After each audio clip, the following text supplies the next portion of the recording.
বন্ধুরা দেখতেই পাচ্ছ এরা খাবারের জন্য এসে আমার বাড়ির সামনে বসে আছে।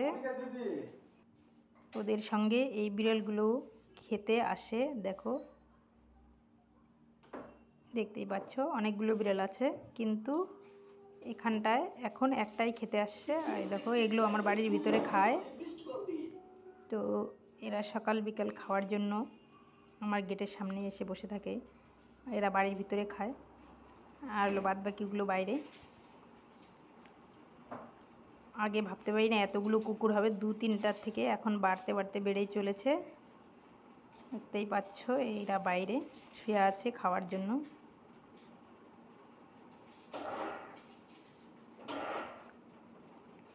এদের জন্য অনেক লোকে অনেক রকম কথা আমাকে শোনায়, আমি কোনো পরোয়া করি না আর করবও না। যতদিন পারবো এদেরকে এইভাবে খাইয়ে যাব। আর এদেরকে আমি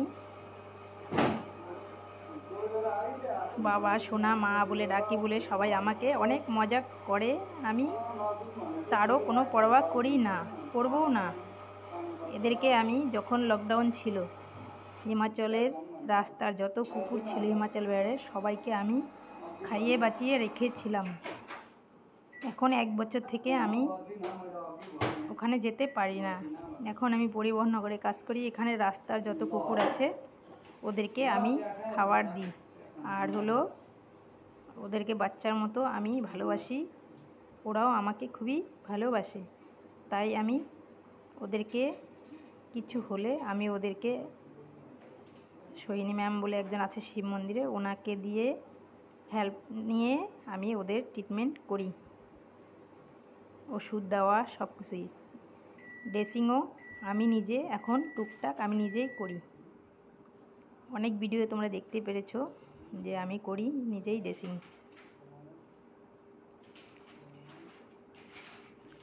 সবাই খাবারের জন্য যখন এসে বসে থাকে তখন আমাকে খাবার না দিলে আমাকে সবাই আওয়াজ দিতে থাকে বাইরের থেকে।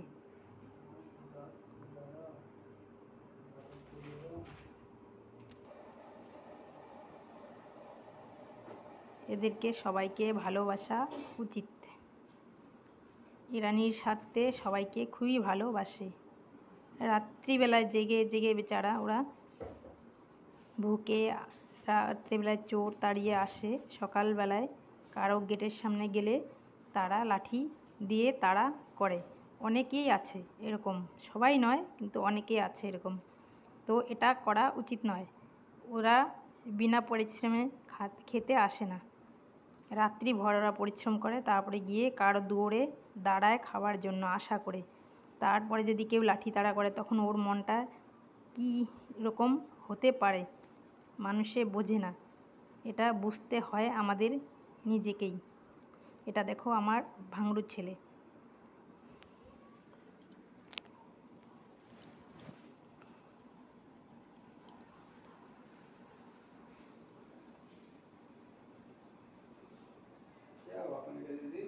इसका वीडियो बना रही हूँ। ये दूसरा मोबाइल से लेके दूसरा मोबाइल में।